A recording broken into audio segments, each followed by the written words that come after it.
This podcast is for entertainment purposes only and should not be relied upon as the basis for investment decisions. Podcast guests and their clients may maintain positions in the securities discussed in this podcast.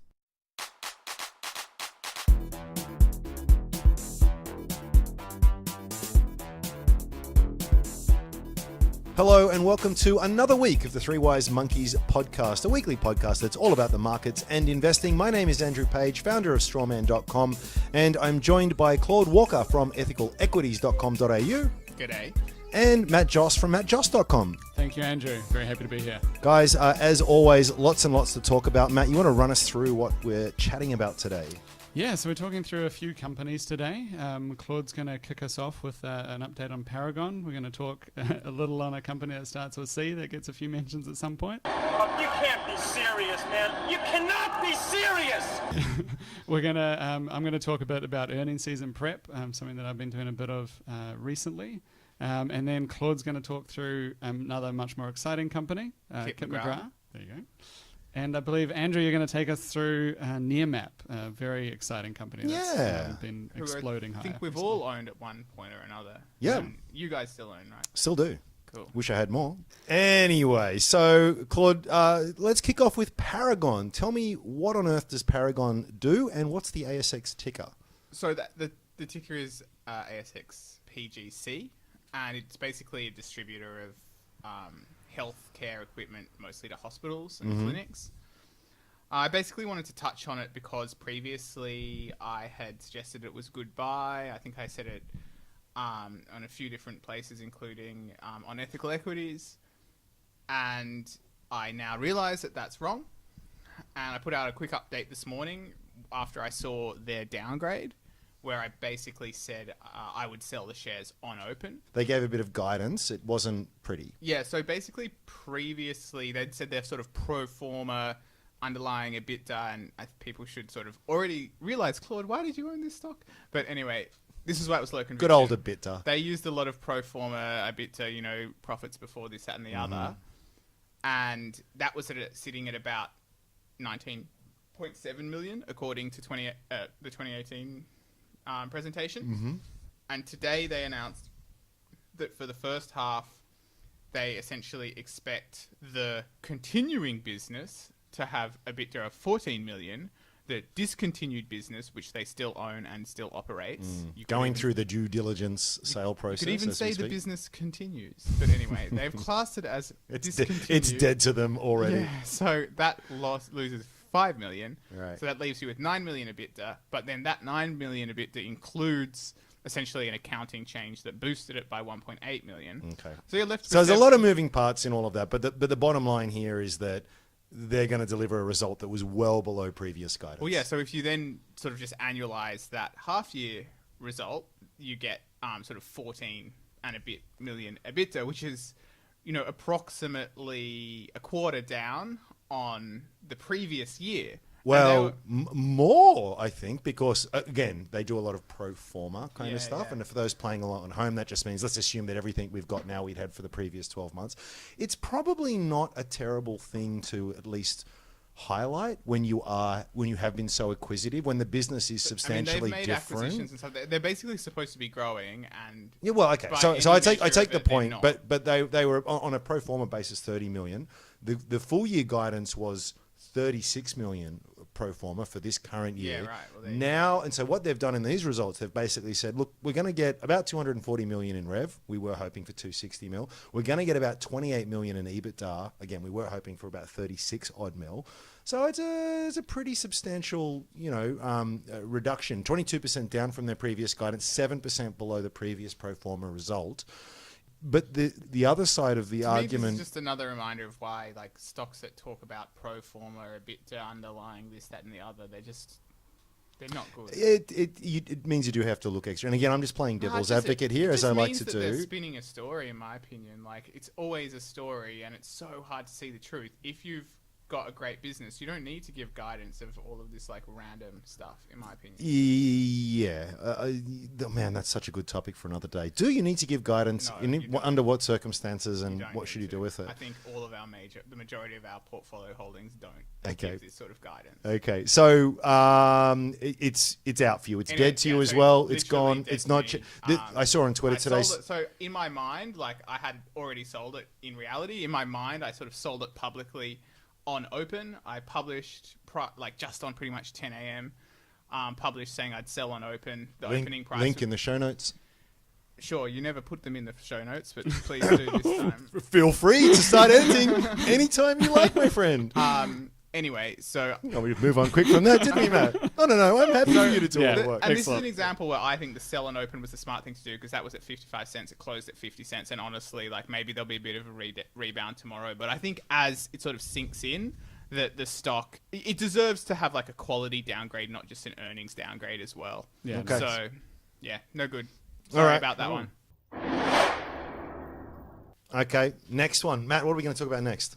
Yeah, I guess just what I'm working on, we all are a little bit, Yep. but just thinking a bit about earnings season prep. Earnings So season. earnings season, I just want to touch on why I think it's really important to prepare for it. And so it's only twice a year in Australia that we get a full P&L balance sheet from our companies. And in the US, obviously, it's quarterly. So it's only really twice a year. Normally, we get an update on the fundamentals of the business. And a lot of investors, it's kind of like a time of apprehension. They're kind of like, it's like this judgment day, I guess, where it's coming. Cross your And- fingers, hope for the best. Yeah, and also there's a lot of kind of reacting rather than like carefully responding, and I think that comes from not being prepared for what's coming. I guess if you're just waiting in this barrage, oh, you get an email, oh, there's a new update, and I didn't know that was coming. Oh, how do I read that? You got 4 of them that day. So I guess the steps that I like to do beforehand is to just start by drawing up like a calendar, at least for my companies, but also for companies you're interested in. So you can have an idea. Often, unfortunately, you'll have like 6 companies reporting on one day. I've got a big question. Will you please share with our listeners and myself your calendar? That's very proprietary information, Claude. No, come on. It's not the most secret of the Matt Joss secrets. And so that's a big one. And the earnings calls, I think, are really good as well. So being able to jump on those earnings calls, listening to what analysts are asking.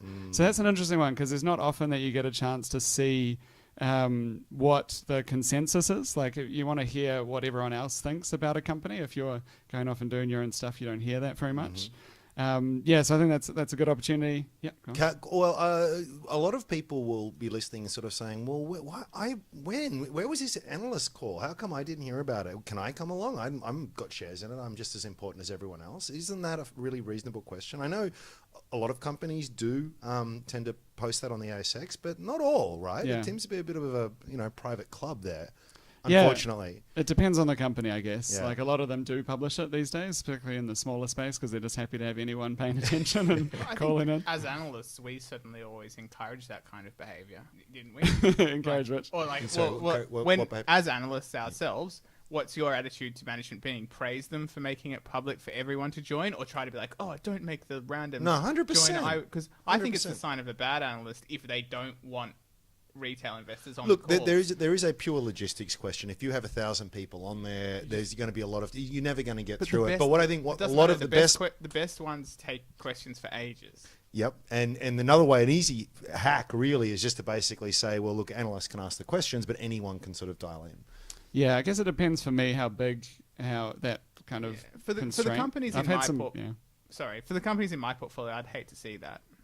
I've had some pretty loose questions I've heard as well, but I think generally I prefer it to be open. I think you're right, Claude. There's too much of the closed thing where they just want, and they line them up like softball questions I've seen sometimes Yeah. to some companies that won't be named, where it's like, oh, great quarter, guys. Everyone says great quarter. Everyone's They a lot of fall over back backwards. padding and That's yeah. the thing, right? Like some of the fluffiest questions come from analysts. Oh, yeah.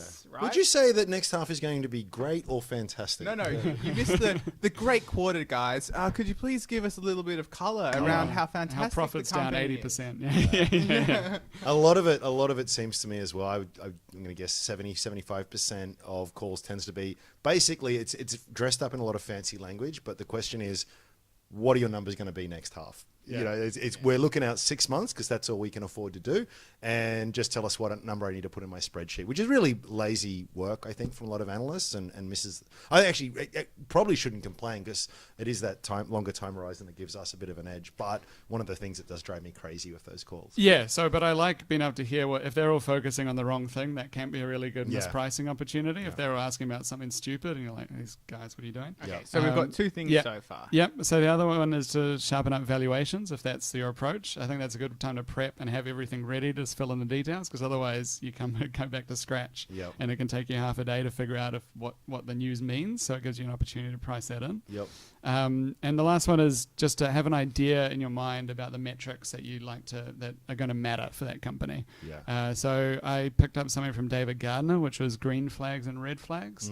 So green flags being good things that could happen, and red flags being bad things that could happen.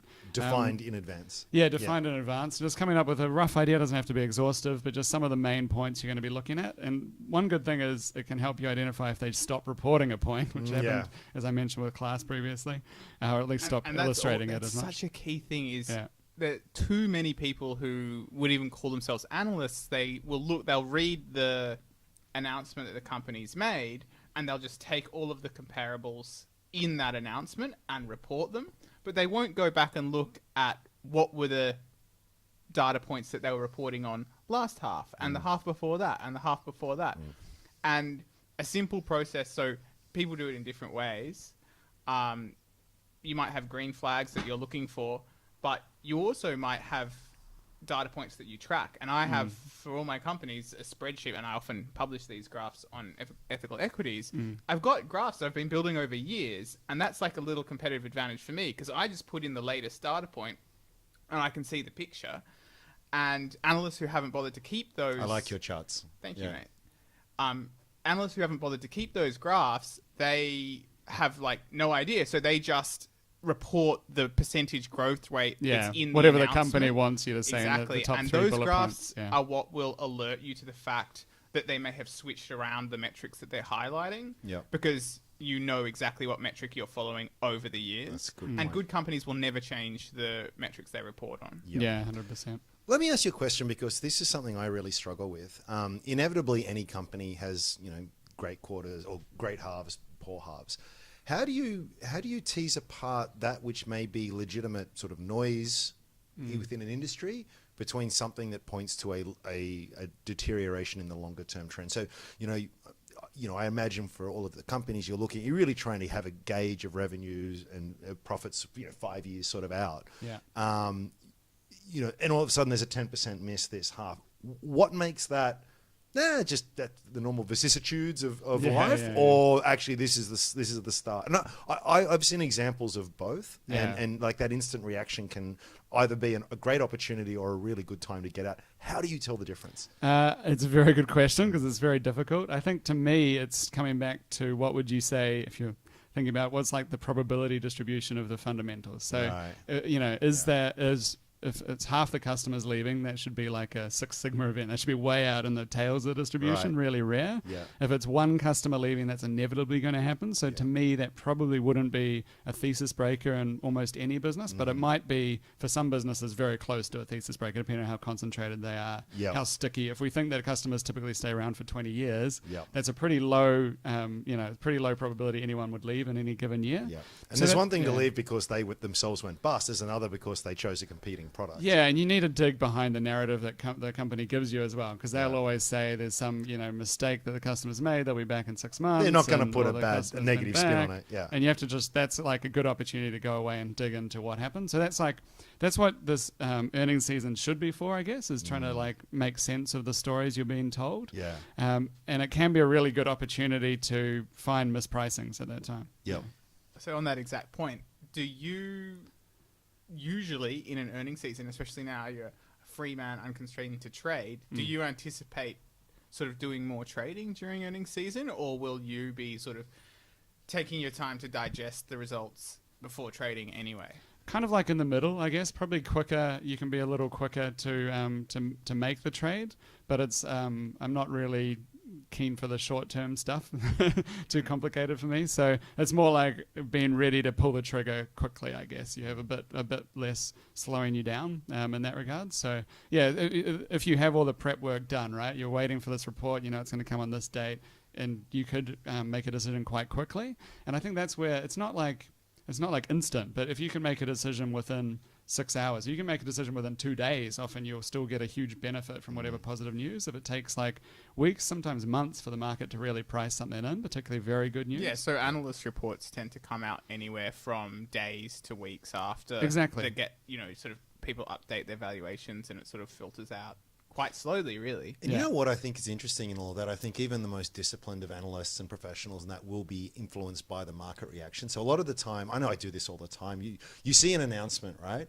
And generally I might be looking at the announcement through ComSec or whatever platform I'm using, and you can't help but notice that the shares are down 10%. So ergo, it must be a bad announcement, right? Like otherwise shares wouldn't be down 10%. But very, very, very few people are going to make a fully informed, thoughtful analysis of that news and be right. And yet, by the time the analysts have produced their report a week or so later, they're invariably going to be biased by that.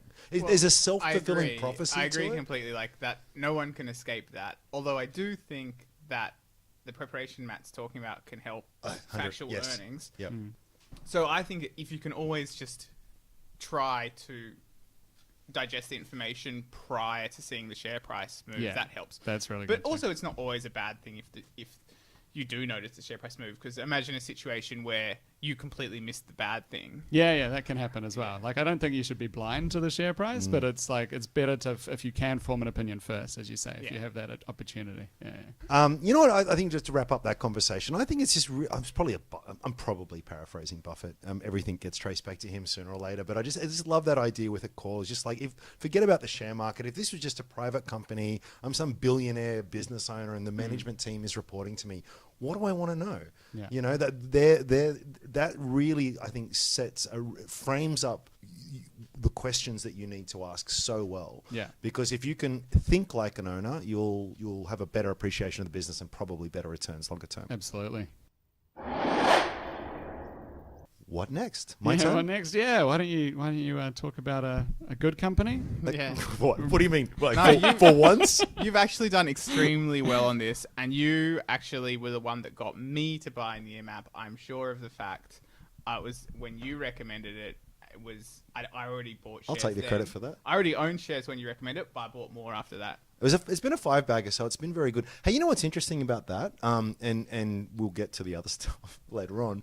But I think it looks genius in hindsight. But if you remember, Claude, when we were talking about that back then, they just had a CEO leave. They had terrible cost discipline. They were ramping up marketing that to move into these all of these red flags that we would normally run a mile on.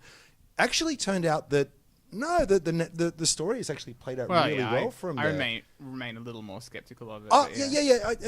I guess my point is not to go ha-ha. It's more to sort of say, I think when we often talk about these heuristics, we've got to remember they are heuristics and that there are plenty of exceptions to the rule. And I think a lot of the time with these things, they can represent wonderful opportunities if you keep your eye on the horizon, because yes, it's a 5-bagger for me. That's great. I'm really happy with it. Should we explain a little about what Nearmap does? But I just want to make this point that this was over 4 years ago. So let us proceed this report with 5 minutes of gloating. And I'm more trying to sort of say, hey, maybe this will happen with some of the other crappy things I'm holding at the moment. We'll see. Okay. So I don't know about the lesson you're taking away here, but I got to cling to something hopeful here. Nearmap was a great success for me. Therefore, Catapult is also going to be a great success. What's the matter with you? Take a drink. Come on, take a drink. Take a drink. No. Take a drink. Take a drink. All right.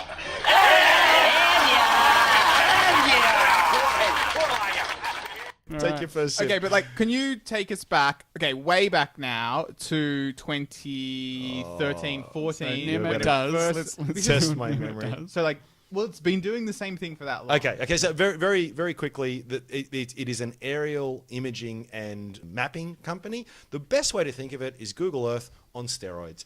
better resolution, updated more often, and there's a whole bunch of analytics that you can overlay on that. So really useful. The classic example is with solar installations. You can see the angle of the roof, which way the sun is facing, all these kinds of things. So it allows a lot of operators to do quotes and a lot of work without ever leaving the comfort of their air-conditioned office. So it's got a really good use case for it. It's always had that use case. You're 100% right. But what's been really interesting about Nearmap is that, over the last 5-6 years, it has been growing its top line at an absolutely phenomenal rate. They are still negative cash flow at the moment. They expect to be cash flow positive in this current financial year. They deferred a lot of profitability. By current financial year, you mean by June? FY19. Yeah, so by June they should be. So like so many, MSL springs to mind, Catapult springs to mind, a million of them spring to mind. Stop trying to put the halo onto other stocks. No, but I'm saying these are bad examples. So in other words, what they did is they ramped up costs because they were going to pursue this opportunity in the US. And you guys all know the pitch decks, right? So it's like, the US is a $3 gazillion market. And, if only we capture 2%, we're going to make $1 million. And we've got the best technology. And it's this wonderful, wonderful, super sexy story. But we know that it so rarely comes out. Afterpay looks like it's hitting on that front. Nearmap absolutely has hit on its US expansion. So US... the annualized contract value of its US operations are now about 1/3 of the business. It's obviously a much larger market, but the pace of growth that they're getting in the US is far faster than it ever was in Australia. And one thing I have to mention as well, even though Australia has been a very mature market relative to the US and New Zealand and Canada and other places that they're moving to, the Australian market the Australian business rather is going really, really strongly as well. It's about 23% annual contract value growth in the most recent half. So really, really attractive numbers. Well, thanks for that excited summary. Why is that so sarcastic? I'm not sarcastic, man. I've done Viewers, send us an email. Hey, Is Claude sarcastic? To buy Nearmap. Plenty of listeners hold Nearmap in their portfolio because of. I love you, brother. I love you. Go ahead. No, I just wanted to chip in with sort of, I guess, the story of the ups and downs, because you've painted a correctly good picture of the business. It's going great guns. I do have some negatives, but yes. But so throughout the story, there was a few ups and downs there. Actually, for a while, even the revenue growth in Australia faltered, which is what slowed down. Yeah. No. Yeah. It's sort of. I think actually there might have been a half-on-half sort of flatness almost. Yeah. Okay. So like. Yeah. Hence my it didn't word fall, but didn't increase. So it needs to be growing 20%. Yeah. Plus, So basically, what happened was, we started following this story when it was just sort of announcing it was going to go into the US with all the costs that entailed. Of course, it takes a while for that to get any traction. And in the meantime, the Australian business faltered. Yep. The CEO had a bit of a stall. There was an old CEO who Simon Crowther. Yeah. And so he left the business. There was I guess a lot of those sort of those signs that weren't so positive. They were all there. Meantime, the share price is not doing all that much at this time. And I copped a bunch of grief at the time. And so I owned it for almost the exact same period you did, except I sold too soon. But so we're holding it along this whole way, and it's sort of just doing nothing in my portfolio for years. And as I said, I made it a big position after you got so enthusiastic about it. And then it went up to about almost 90 cents, and it was finally starting to get sort of a bit popular on the stock market. And then they raised capital, just like that. Capital that they arguably didn't need. Yep. So, maybe. But to accelerate growth, etc., etc. And then... Isn't it always? Yeah. So anyway, and then the share price actually dropped back down, and it got into the 40 cents range, and that's when you made yet another purchase. I recall at the time you telling me, and that's... 34, but no one's counting. So that is where you're... I know a few people that bought around them, but that is where you're sort of... sticking to it even when, the negativity's there has really paid off, right? Because that one... So far. But that purchase was only, I think, in 2017 that all this was happening.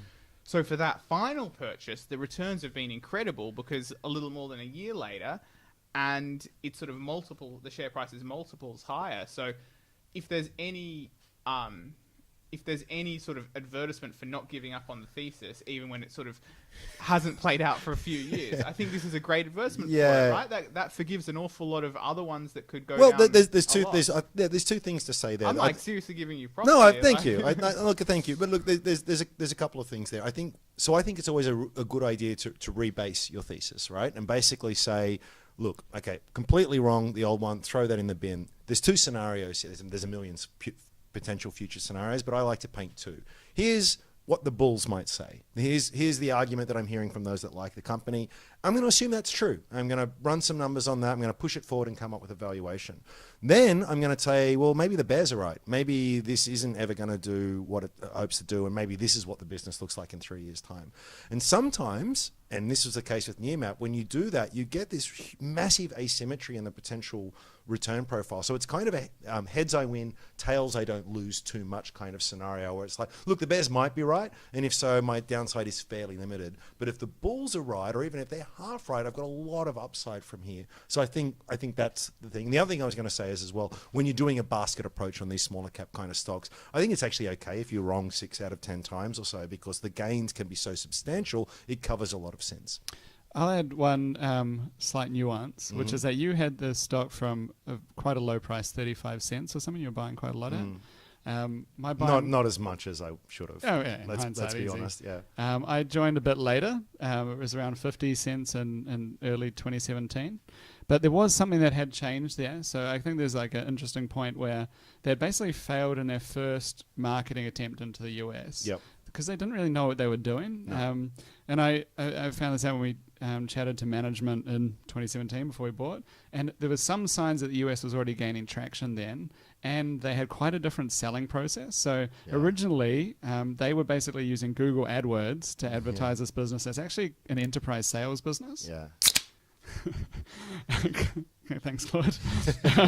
So they were using this Google AdWords, which is really a consumer product. Yeah. Like, it's not the kind of thing that you'd sign very big deals with, and not make. It's very tough to make that work. Yeah. And they changed to a very different model. Yeah. And so that, I think, was where they really took off. So if you can identify that turning point, that change, that inflection point to a degree, that can be a great opportunity to jump on and maybe avoid some of the pain along the way. 100%. Although it wasn't just the switch to that new model. I mean, sounded like a good idea, but yeah, when we first started seeing traction on that totally. Yeah, that was the and point. you have to. Yeah, that's true. You have to see the traction. And look, there's a lot of other color here we're missing out on as well. Remember, like there were Nearmap employees, fairly senior ones, that left and started a competing business. What was it called, Claude? Spookfish or something like that. Yeah, it's still going. Yeah, still going, right? So there's and there was a lot of negativity. There's a lot of negativity. That, really bad it's morale. It's very true. It's easy to forget about that when it's at $2.30.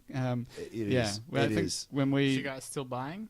No, and this is we should move on, and this is the point I wanted to end on. So good time to move on. I think there's much more I could say in terms of the positivity. In terms of it, there's a lot of upside potential in terms of what the business will do. I think it will be earning. I think its annualized contract value probably very likely to be 130 million in just a couple of years or so, and probably a business, if it scales well. Again, that's the big if. Probably NPAT between 20-30 million at that point in time. So. That's great. That's a huge improvement. But you look at this thing today. The enterprise value to the recurring revenue is basically 14 times. It's a $1 billion company at this point in time. Price to sales is 18. So, do I like this business? Yes. Yeah. Am I continuing to hold? Yes, I am. Would I be buying any more today? No way. It just seems there is so much optimism priced into this thing. I think it's too expensive, but I'm happy to hold for the moment. Excellent. So let's come back to where we begun with Mr. Walker, and you were going to talk us through. And I'm sorry, mate, we've kind of, well, let's be honest, I have burnt through a lot of time. You're going to talk us a bit about Kip McGrath. Well, Kip McGrath is a stock that has always been close to my heart. It's actually one of the first companies I ever featured in a special hidden report for ethical equities. Mm-hmm.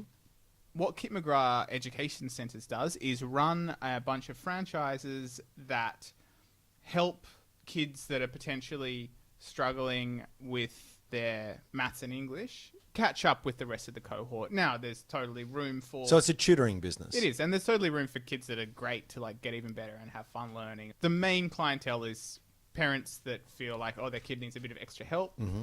So is this there's not a particular focus on international students or any of this vocational kind? It really is No, so high school Australian students, basically a services-oriented business. Yeah, so this is a business that's been running around 30 years. It mostly has sort of educators, many of them who've been teachers who are the franchisees. They've just sort of gone into so it's a franchise business? Yeah, it's a franchise business. So here's the key. So when I was buying it 5 years ago, it was at the beginning of a transformation where what had been happening was that they were charging franchisees like a flat fee to just sort of selling the franchise. There you go, you're a franchise.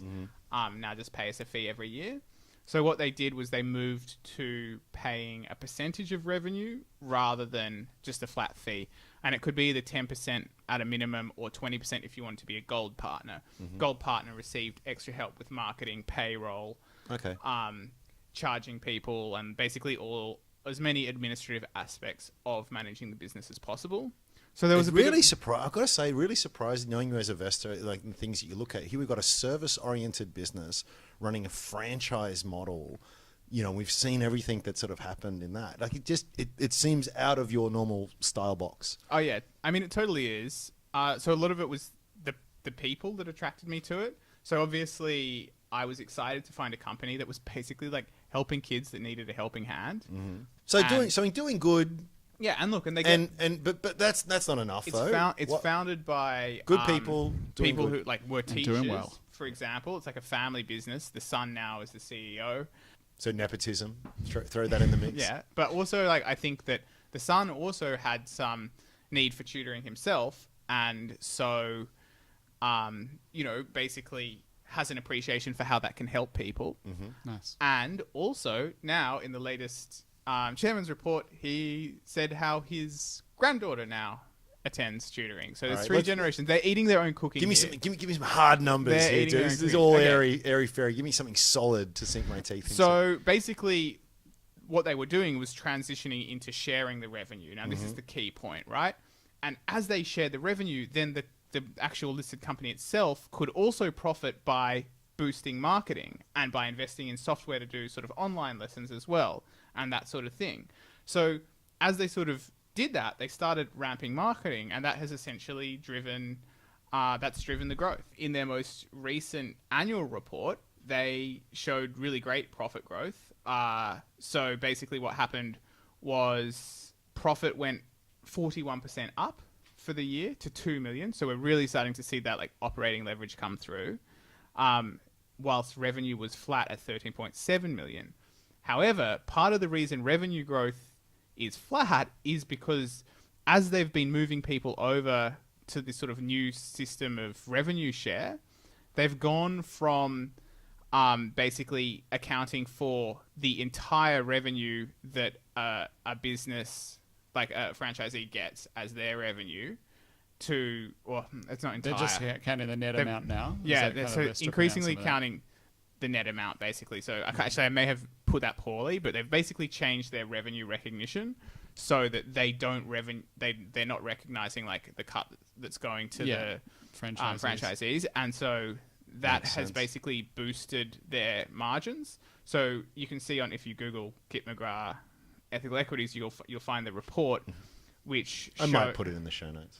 Which that would be wonderful. Which shows how the net profit margin has improved from sort of 2% in 2012 to over 14% now. So you're seeing like massive operating leverage at the NPAT level. Nice. And there's still further to go on this transitioning to people to the gold partners for a start. So that just what they've been doing that's driven that margin in profit expansion, that process still has further to play out. And then they'll have to sell more franchises to sort of increase their growth, and which they haven't been able to do very much recently. So that might be where it flattens out. But in the meantime, the stock is not trading on a very demanding multiple for a company that has been growing profits quite quickly and has the potential to at least continue for some time to grow profits quickly. Which brings me to the latest news. basically they released the chairman's report, and he said, we've now grown profit 7 years in a row, and based on results to date, next year we'll continue the trend. The reason for this increase in profit is the number of students taught. That's not just a good outcome for the company, but it's good for our franchisees, with most increasing their student numbers. Now, that's key, because if they're actually helping their franchisees, that should actually make it easier for them to continue to sell more franchises in the future, which is what they will need to do if they're going to continue to grow longer term. Look, he finished his speech by saying the outlook for KME is good. And given the multiple, I think I was saying to you guys, it's around 16 point something enterprise value to free cash flow. Yeah.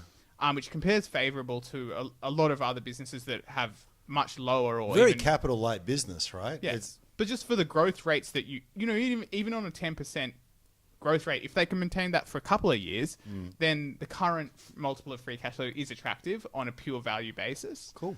So the expectations are not particularly high. I continue to hold it. I think as we speak, it's actually my second largest holding. So full Conviction. disclosure there. Yeah. Okay. Nice. And also finally, one negative is the founder is selling down. This is a fact that he announced to market before he started selling shares. And he said that he was going to sell up to 45,000 shares a month for the next couple of years, I think it was. Now, for me, I think that's best practice. If a founder says, hey, I intend to sell, that gives shareholders the opportunity in a to gradual sell way. first if they want. Yep. So that's a tick, although obviously, as we know, I don't like it when founders sell as a general rule. Yeah. Okay, fair enough, mate. That's fantastic. So it's still a buy for you?